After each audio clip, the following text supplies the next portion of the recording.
Ang programang ito ay hatid sa inyo ng Air 21. Sagot ko, padala mo!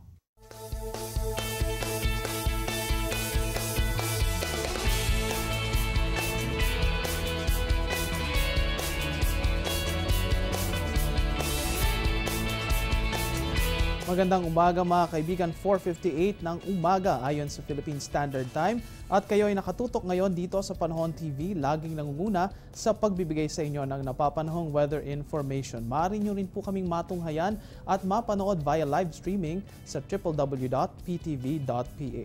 Ako po ang inyong weather guide, Earl Figuracion, inyong mga kasama ngayong araw ng Biyernes, July 18, 2014 mga kaibigan.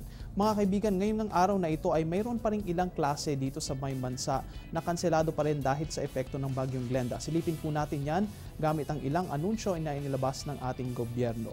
Cancelled pa rin ang classes dito sa may Metro Manila mula sa preschool hanggang sa high school, partikular dito sa mga lugar ng Muntinlupa, Marikina, Parañaque City at Las Piñas. At sa public schools naman ng Pasay City ay suspendido rin ang klase ngayong araw.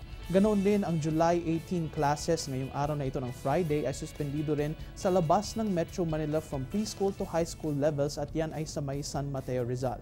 At sa lahat naman ng levels dito sa labas rin ng Metro Manila ay kanselado ang classes sa may Cavite, Quezon, Laguna, Batangas at Antipolo, Rizal. Sa ibang balita naman mga kaibigan, kanselado rin ang classes dito sa may Miriam Colleges sa lahat ng kanilang eskwelahan at universidad dito sa bansa.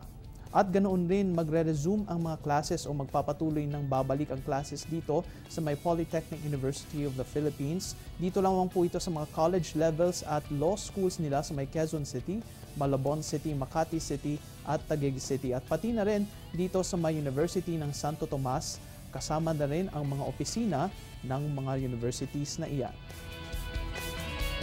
Ngayon naman mga kaibigan, ating tignan ang ilang astronomical data mula dito sa Pag-asa. Ang ating sunrise ay mamayang 5:35 ng umaga at ang ating sunset ay mamayang 6:29 ng gabi. Ganoon rin ang ating moonrise ay mamaya o kanina nga yang o gabing 10:31 ng gabi at ito naman ay lulubog mamayang tanghali 11:06 at magkakaroon ito ng illumination na 73%. At sa July 19 mga kaibigan, makikita na natin ito sa last quarter phase. Ang last quarter phase ng buwan ay kung saan kalahati lamang ang ating nakikita mula dito sa ating planeta dahil ito ay nakaposisyon sa right angle mula sa araw at dito sa ating planeta. Ito ang last quarter phase ay normal na sumisikat ng hating gabi at nagpapakita mula sa umaga at nagseset o lulubog sa tanghali ng susunod na araw. Mga kaibigan, para naman sa ating mga mandaragat, narito na ngayon ang tide variations mula sa NAMRIA. Ang ating high tide ay mamayang 2:21 ng hapon at magkakaroon niya ng taas na 0.96 meters.